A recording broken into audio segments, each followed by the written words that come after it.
Pasear por las ruinas de Recópolis significa rememorar el esplendor de los visigodos hispanos.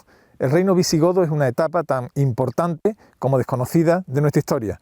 Por eso queremos conocer cómo se fundó, cómo se desarrolló y cómo se extinguió este reino visigodo que tan fundamental sería para el devenir histórico de España.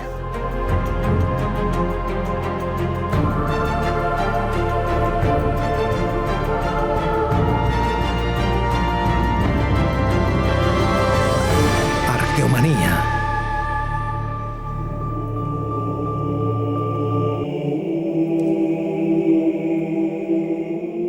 Entre la grandeza de la Hispania romana y el esplendor de Al-Ándalus se asentó sobre nuestro suelo lo que venimos a conocer como el reino visigodo. Los visigodos gobernaron la antigua Hispania durante 2 siglos, hasta que en el 711 cayeron derrotados en la batalla del Guadalete. Este reino visigodo sería la correa de transmisión entre la Roma agonizante y el inicio de la Hispania musulmana, siempre bajo la atenta mirada de los emperadores de Bizancio, que aspiraron a recomponer el antiguo Imperio Romano.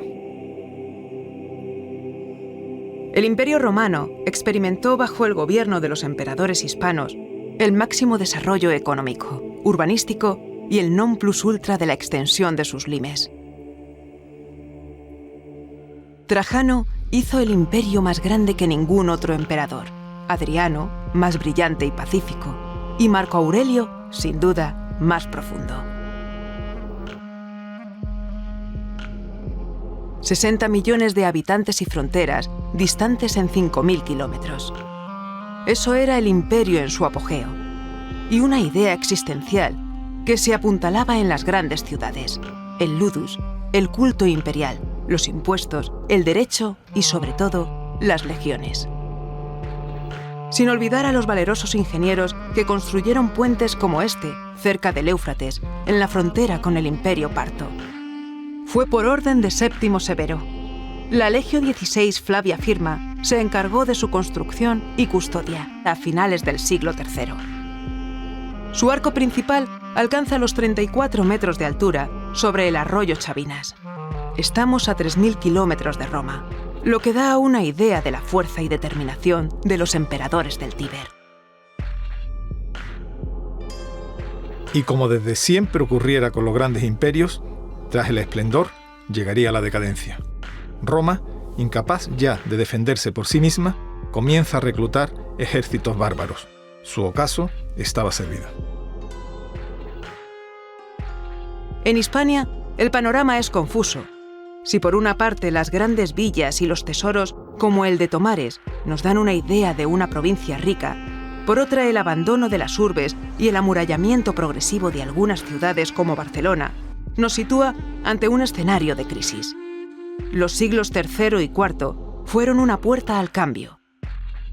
Es una crisis fundamentalmente política, una crisis política en la que hay diversos elementos que quieren ocupar su espacio de poder y una crisis política además acuciada por lo fundamental que es la economía.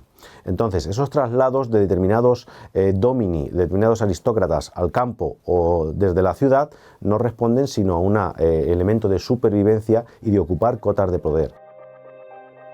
El cristianismo hace aparición en lugares como Ceuta, donde se encuentra la primera basílica de España, o Cástulo, donde sus colecciones litúrgicas son de un gusto y una finura inigualables. Hay un gran conjunto de personas de diversas culturas que se están empezando a mover por toda Europa. La reforma del ejército romano fue profunda, cambiando su aspecto y gestión.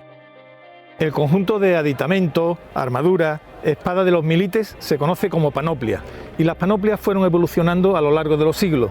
De esa vestimenta sobria de la época republicana fue enriqueciéndose, adornándose, hasta llegar pues a una realmente casi a la panoplia barroca del tardo imperio. Tengo en mis manos un casco adornado con piedras semipreciosas, pero esta evolución no solamente se da en los cascos o en la armadura, sino también en las espadas. De la espada corta de la época republicana, pues se pasa ya a la espata, a una espada de tamaño importante, y se hace pues claramente por motivos militares. Cambia la forma de hacer la guerra, cambian las panoplias. Roma se agota y el mundo clásico muere. sus soldados ya adoptan un aire medieval, pero las legiones ya no son ni sombra de lo que fueron. Roma además se ensarza en una serie de guerras civiles que hace que una de las facciones inviten a entrar en la península a suevos, vándalos y alanos. Roma, incapaz de defenderse ya con sus propias legiones, invita a otro pueblo bárbaro aún más poderoso, los visigodos, que entran en el territorio romano no como invasores, sino como fuerzas mercenarias para defender a la propia Roma. ¿Estaba Hispania bien protegida? ¿Por qué entraron los visigodos y se hicieron con el poder? En ese contexto de debilidad extrema de la corona imperial romana, estos aliados del imperio, estos foederati del imperio, que son los visigodos, empiezan a cobrar mayor fuerza y mayor confianza en sí mismos y en su propia autonomía, bajo el gobierno de uno de sus reyes más célebres, Eurico, en torno a los años 60 y 70 de este mismo siglo V. Comienzan a cometer la invasión ya con una presencia mucho más importante, no solamente de tropas, sino intentar dominar la península ibérica militarmente e incluso a empezar un trasvase gradual de población desde la Aquitania hacia el sur de los Pirineos. Córdoba en latín, había sido la capital de la Bética, una provincia senatorial. Cuna de Séneca o Lucano, era el corazón de Hispania. Sus nobles, descendientes de la gran aristocracia romana, se vieron obligados a pactar con los nuevos señores de la guerra, los visigodos. Se celebra un encuentro entre los gobernantes de la ciudad y una embajada de los militares visigodos. El trato se produce y los dos bandos acuerdan combatir juntos contra los vándalos singilinos. Otros bárbaros, como los suevos, merodeaban por Hispania y urgía poner las cosas en orden. Se diseña un plan de batalla que luego se demostrará estéril.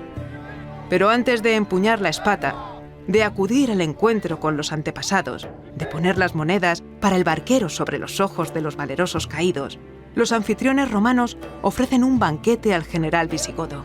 El convivium se celebra en la villa de un patricio.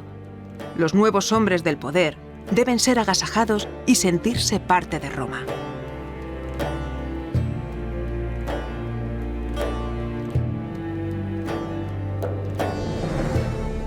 El reino de Tolosa, al sur de Francia, fue establecido por los visigodos sobre la Galia Narbonensis. Nimes, Arles o Narbona fueron las plazas principales de estos antiguos mercenarios del imperio. Esta región del país vecino estaba profundamente romanizada, como puede comprobarse aún hoy en día en sus vestigios de calzadas, sus anfiteatros o en los restos de actividad comercial. Los visigodos llegaron a fortificar el anfiteatro de Nimes en tiempos del rey Wamba, por orden del conde Paulo. Pero su derrota en Boilé, en 507, los empujó al sur de los Pirineos. Entonces, decidieron establecerse en Toletum, en Toledo. Allí ocuparon el Castro y la Vega Baja. Los visigodos podrían haber elegido otra plaza con más entidad como Mérida, Emérita Augusta, gran centro político y religioso del momento, Córdoba o Hispalis, la actual Sevilla. No obstante, pusieron su capital en Toledo. La presencia visigoda en Toledo está recogida en la documentación escrita y en la arqueológica. ¿Qué elemento de cultura material sería más característico y más destacado de los que podemos disponer? Bueno, los elementos definidores de la cultura visigoda creo que se pueden asimilar a sobre todo tendencias decorativas, ¿no? Tendencias que se asimilan sobre todo en la arquitectura, como puedan ser esos relieves de las columnillas o las pilastras o los elementos de altar, ¿no? Y también, muy importante, las tendencias decorativas en orfebrería y en toréutica. La toréutica, que es el arte del trabajo del metal, del bronce, ¿no? Especialmente. Influencias también tecnológicas, ¿no?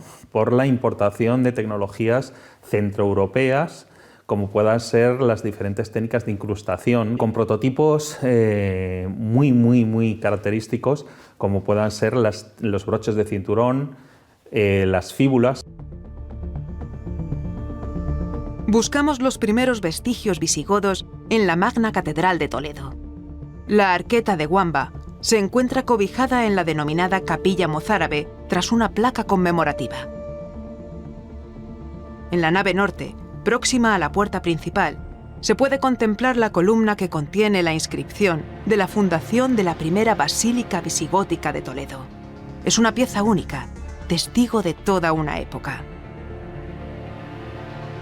Y es que la cuestión religiosa iba a desempeñar un papel preponderante en el reino visigodo. Cuando llegaron, los visigodos ya se encontraban cristianizados y eran arrianos. A esa altura, la población hispano-romana era ya católica. Esta diferencia de religiones generaba problemas y conflictos, no solamente de convivencia religiosa, sino también políticos, entre ambas sociedades y en el seno de la propia sociedad visigoda y su corte. En el año 587 se produjo un hecho trascendental para la historia de España y también de la propia evolución de la corona visigoda, y es que el rey Recaredo y con él toda la corte se convirtieron al catolicismo. Esta conversión al catolicismo permitió una única religión en toda la península que aceleró la convivencia entre ambas sociedades. El cristianismo de los visigodos era el arrianismo. No compartían los dogmas de la Iglesia Católica de Roma. Para los arrianos, Jesucristo no tenía la doble naturaleza, la divina y la humana. Solo poseía la segunda.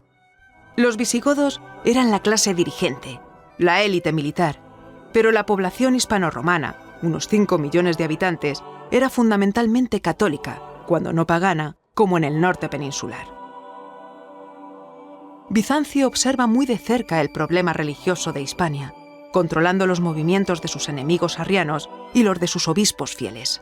Justiniano en el digesto, cuando ordena la aplicación del digesto, en la introducción del digesto dice que quiere conquistar todos los territorios que han sido del Imperio Romano y extender a ellos la verdadera fe.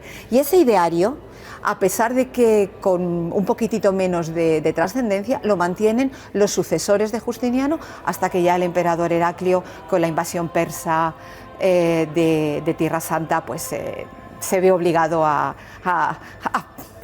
olvidarse de este territorio. El problema religioso del momento es de una complejidad extraordinaria. Las actas de los diferentes concilios peninsulares están ahí para atestiguarlo, así como otros documentos como cartas de San Gregorio Magno, San Isidoro de Sevilla o su hermano San Leandro. San Isidoro es sin duda el gran hombre de la cultura visigoda. Sus restos, depositados originalmente en la Basílica de San Isidoro del Campo, cerca de Itálica, fueron trasladados a León durante la Edad Media. Allí se edificó una colegiata en su honor. Isidoro, católico frente a la monarquía arriana, fue una pieza clave en la conversión de los monarcas godos al catolicismo.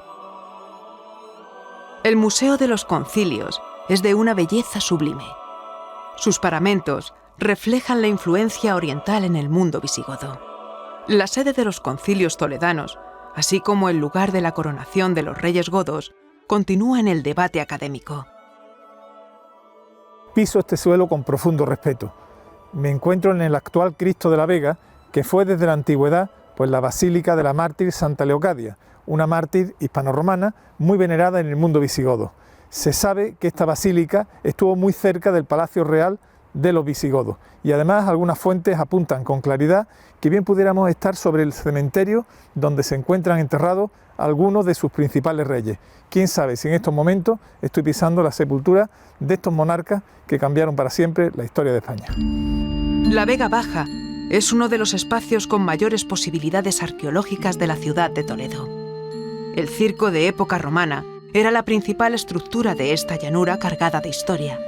Aquí, los monarcas visigodos y su curia eclesiástica establecieron algunos de los hitos monumentales de la capital del reino. La monarquía visigoda tenía carácter electivo. El rey era una suerte de primus inter pares, y esto provocó diferentes tensiones sucesorias durante la mayor parte del reino visigodo de Hispania.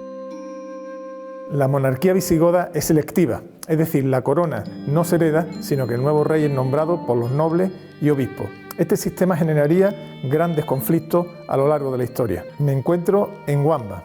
En esta localidad de Valladolid, en el año 672, tras la muerte de Recesvinto, fue coronado rápidamente Guamba. Wamba sería el último gran rey de los visigodos, porque tras su muerte comenzaría la decadencia del reinado. El intento de Leovigildo, y lo consigue en parte, es crear una estructura dinástica. En el fondo él lo que está es intentando emular y imitar a su gran rival y la gran superpotencia mediterránea, Bizancio. La segunda parte de la época visigoda es un estado menos potente, está ya llegando el mundo medieval, la feudalización europea, y ya el rey no llega a serlo tal, pero empieza a ser un primus inter pares. Cuenta la leyenda que como agradecimiento a una milagrosa curación, gracias a las aguas de una antigua fuente, el rey Recesvinto ordenó erigir esta iglesia, que hoy conocemos como la Basílica Visigoda de San Juan de Baños y que es la más antigua de toda España. Pero el rey también pasó a la historia por haber aprobado el Código de Recesvinto, por el cual logró unir las dos tradiciones jurídicas de godo e hispano-romano en un único corpus legal para toda la España visigoda. La imagen más icónica del reino visigodo es sin duda la de sus coronas votivas. El tesoro de Guarrazar está actualmente dividido en diferentes museos. En París, en el Museo de las Termas de Cluny, se encuentran algunas piezas, así como en el Museo Arqueológico Nacional de Madrid. Estas obras tienen una profunda simbología y la orfebrería empleada en su construcción es muy sofisticada. Otra cosa es el contexto y la historia de su descubrimiento. Aquí apareció a mediados del siglo XIX probablemente el mayor tesoro de toda Europa de la época medieval, nada más ni nada menos que las coronas de los reyes visigodos.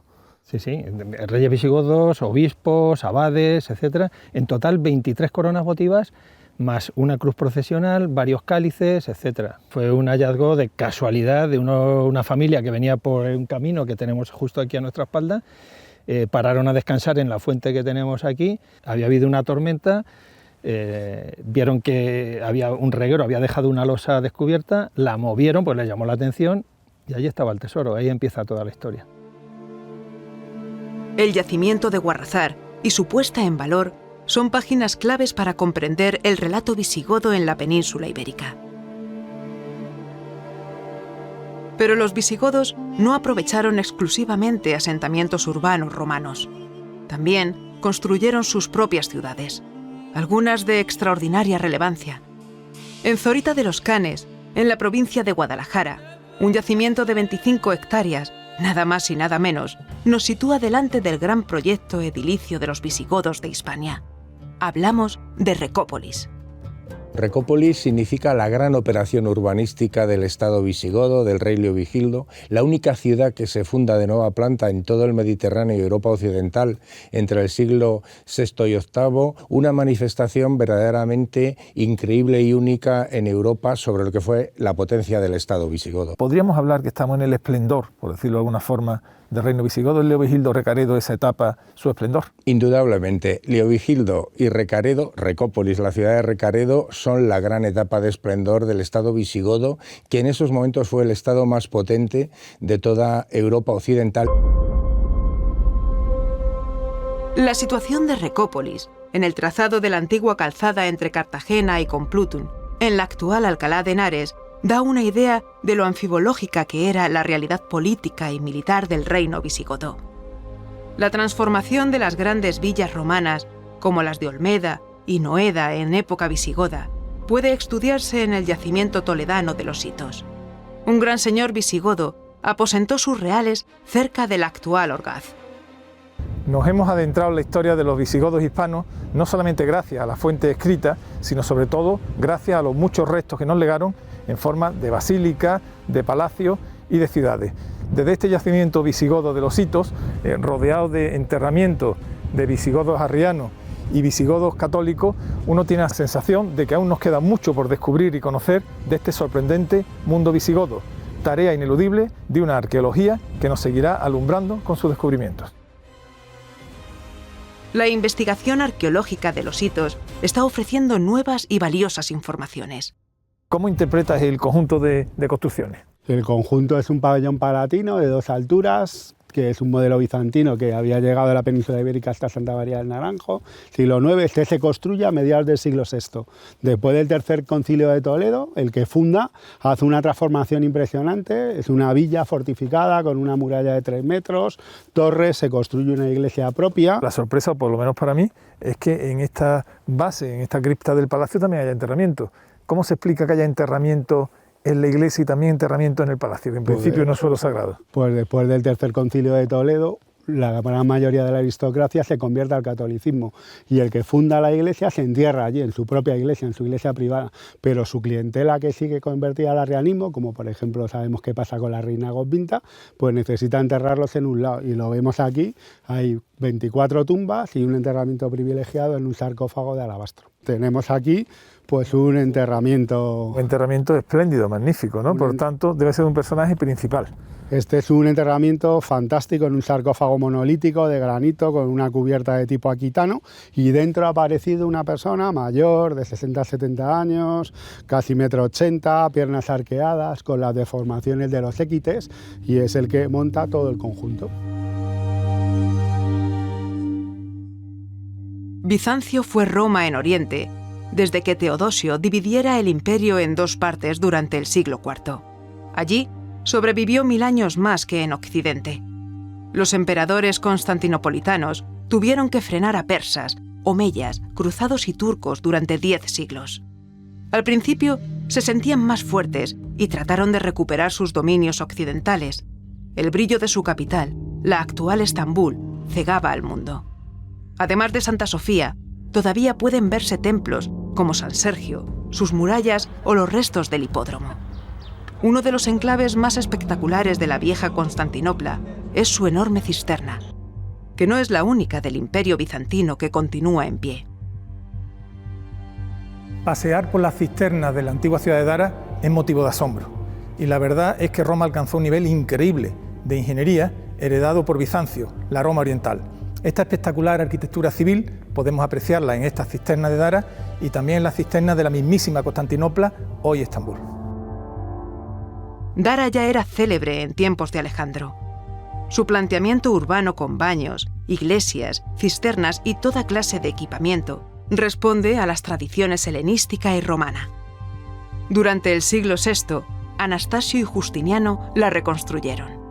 Su importancia estratégica era muy grande, constituyendo un tampón para los persas que hostigaban a los emperadores bizantinos por estas latitudes mesopotámicas.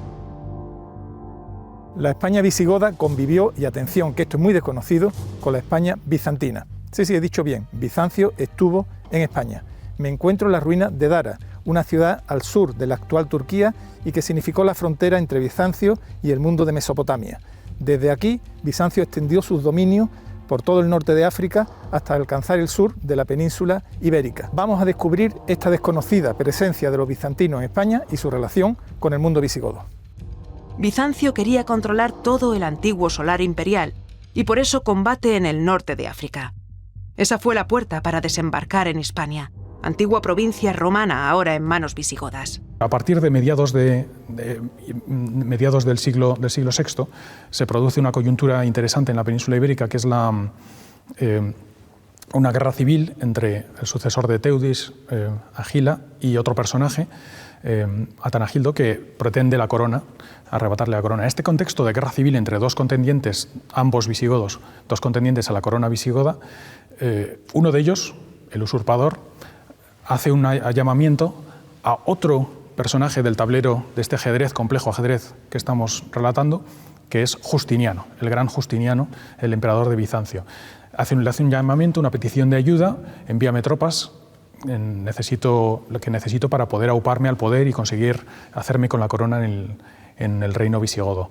El territorio es muy pequeño realmente, se limitaría a la franja costera que va entre Cádiz, el estrecho de Gibraltar y la zona del sur de Valencia, Denia, este territorio. Luego con penetraciones al interior pues importantes, pues por ejemplo en la zona de Albacete, una parte de la zona de Albacete, o el interior de Valencia, el interior de Alicante y el interior de Andalucía.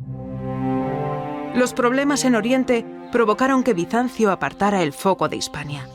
La presión persa, con batallas como Anastasiópolis, y la de los pueblos centroeuropeos y norteafricanos terminaron por sacar a Hispania de la agenda territorial de los soberanos de Constantinopla. Si tienen problemas en Occidente, van dejándolo, porque es el último lugar donde hay menos tropas, y va a ocurrir exactamente lo mismo luego cuando tengan el problema con los árabes, y en el norte de África van a también irse abandonando, porque lo que tienen que proteger es el núcleo.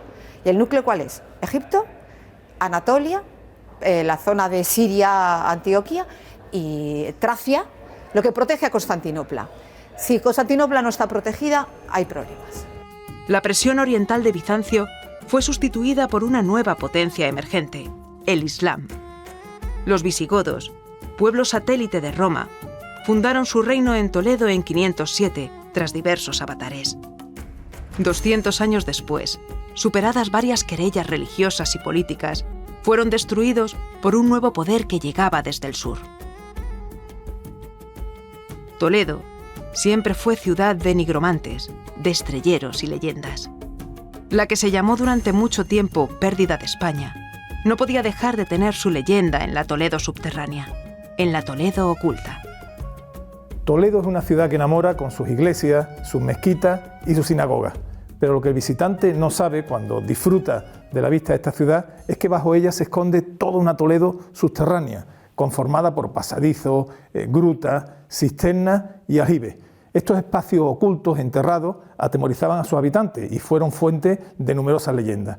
La más conocida se ubica aquí, en este lugar, en la conocida como Cueva de Hércules, y tiene mucho que ver con el final del reino visigodo de Toledo. Dice la leyenda que el rey Rodrigo, espoleado por la ambición y la curiosidad, quiso encontrar un tesoro aquí y profanó un espacio prohibido. Allí descubrió unos escritos que le vaticinaban el final de su reino en manos de unos jinetes que llegaban de Oriente. Al poco tiempo, el rey Rodrigo caería derrotado en la batalla de Guadalete. Moría el reino visigodo para dar nacimiento a Al-Ándalus.